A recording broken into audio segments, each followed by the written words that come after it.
The best physician leaders I've ever seen in health systems, they're gone in 18 months. Not fired, not failed, gone. Returned to clinical practice, took an advisory role at a startup, joined a consulting firm, or most often went back to doing what they were trained to do before administration convinced them they could change things from the inside. The standard explanation is usually compensation. And occasionally, that's true. But in my experience, it's actually never the primary reason. The physicians who leave hospital leadership leave because the organizational structure they were recruited into is designed, without anyone intending it, to absolutely neutralize them.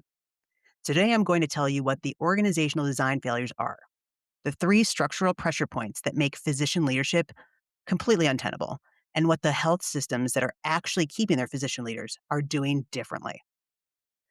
So let me start with the org chart, because this is where most of the damage is done before a physician leader even takes their first meeting.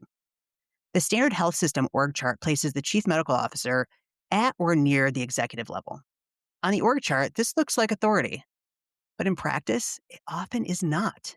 The CMO in most health systems has influence over clinical policy and direct authority over physician quality and credentialing. However, operational decisions where the budget actually lives, they go through a totally different chain. And this creates an immediate structural problem. The physician leader is accountable for outcomes in domains where they do not control inputs. So they're responsible for care quality, but don't have control over staffing ratios. They're responsible for patient throughput, but don't have control of nursing deployment. They're responsible for technology adoption, but IT reports to someone else. So, this is not a new problem. It's been the architecture of health system physician leadership for decades. What makes it untenable today is that the stakes are higher and the pace is much faster. Digital transformation, AI deployment, workforce restructuring, these are all decisions that require clinical intelligence to execute correctly. But in most health systems, the physician leader's authority stops precisely where these decisions actually begin. So what happens? The physician leader advocates, leadership listens, and then makes the same decision they were going to make anyway. And the physician leader realizes their role is to provide cover, not to drive outcomes. And within 12 to 18 months, they tend to leave. So pressure point number one, decision authority gaps. The gap between what a physician leader is responsible for and what they actually control is the most direct predictor of departure. When a physician leader can't answer the question, what would you have done differently if you had full authority? That's the moment they begin to disengage. I want to be specific about what decision authority means here. It does not mean unilateral control over all clinical decisions. Not at all. Health systems are very complex organizations, and shared governance is appropriate in most domains. What it means is, for the decisions that require clinical expertise to make correctly, the physician leader has final authority. Not advisory input, not a seat at the table, final authority.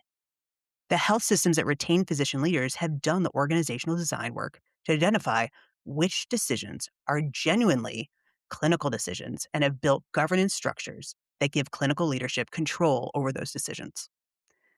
Not all decisions, the right decisions. Now, if your physician leader's job description says they're responsible for clinical quality and patient safety, and they can't stop a technology deployment that creates a documented patient safety risk, you have a very obvious decision authority gap, and they know it before you do. Pressure point number two, credibility erosion under administrative override. Here's the dynamic. A physician leader makes a recommendation based on clinical evidence and operational experience. Administrative leadership overrides the recommendation, citing financial or operational constraints. This happens once. The physician leader will probably accept it. Trade-offs are real, and good leaders adapt. But then it happens again and again, and eventually, and this is the part health system executives don't fully appreciate, the physician leader's credibility with their clinical colleagues begins to erode.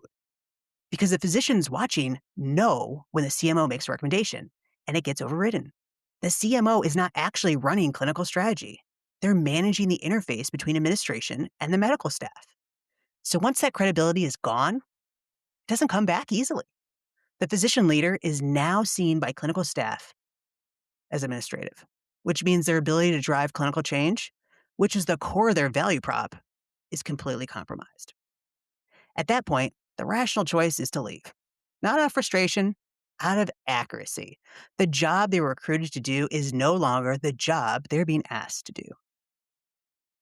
Pressure point number 3, the identity conflict between clinician and executive. This one is less structural and more psychological, but it's equally real. And again, my experience a little bit different since I switched from clinical practice into technology and then into executive roles. But physicians are really trained in a culture of accountability that is direct and immediate. You make a decision, you see the outcome, you adjust. Hospital administration operates on a very different timeline with far more diffuse feedback loops. So the physician who moves into a leadership role and spends their day in meetings, reviewing spreadsheets, and managing stakeholder relationships is doing work that can often feel profoundly disconnected from the clinical identity that made them actually good at medicine in the first place. And some physicians adapt beautifully, and they find purpose in the systems that they work in. But many don't. And the ones who don't, they leave for other reasons. Health systems that are good at retaining physician leaders are intentional about this. They build roles that preserve a meaningful clinical component, not because the CMO needs to be in clinic to do their job, because the clinical component preserves the identity anchor that keeps the physician connected to why they moved into leadership in the first place. So a physician leader who is entirely out of clinical practice is in most cases a physician leader who is one bad quarter away from returning to it. For me, I've always kept clinical practice as a small part of my portfolio. Most of the time, it's because I actually like patients, and I feel like if you're going to talk the talk, you need to walk the walk, and that's a key differentiator. So I do charity medicine these days, but only a couple times a month, because I really want to make sure whatever I'm doing the rest of my business and the rest of my portfolio is in service of patients. So what do health systems that retain physician leaders actually look like? Consistently, they do 3 things differently. First, they build decision authority maps before the recruitment conversation. Before hiring a CMO, they identify which decisions are genuinely clinical decisions and restructure the governance to give clinical leadership actual final authority over those decisions. The job description describes real authority, not titular authority. I mean, come on, you got to be real here. Second, they create mechanisms for disagreement that do not require the physician leader to lose. There's a difference between the CMO was overruled and the CMO and the CFO reached a different conclusion through a structured process, and here is the rationale. The first completely erodes credibility. The second demonstrates that clinical input is genuinely part of the decision architecture. Third, they negotiate the clinical component at hiring and protect it operationally. The physician leader maintains a minimum clinical practice, specific hours, specific context, whatever it is that makes them feel good about it. And it's treated as a non-negotiable, not as a nice to have that disappears when the quarter gets busy. This is not charity. It's the organizational design that makes physician leadership sustainable and keeps them credible. So if you're currently running a health system and experiencing physician leader turnover, here's a 3-part redesign framework. First, run a decision authority audit. Map every decision the physician leader is accountable for, and then map who currently has final authority over each of those decisions. Where there's a gap, accountability without authority, you found the source of the problem. Second, build a structured disagreement protocol. When administrative and clinical leadership reach different conclusions, the process for resolving that disagreement needs to be explicit, documented, and visible to the broader medical staff. It shouldn't be closed door overrides. It should be a structured process with a rationale that the medical staff can actually see.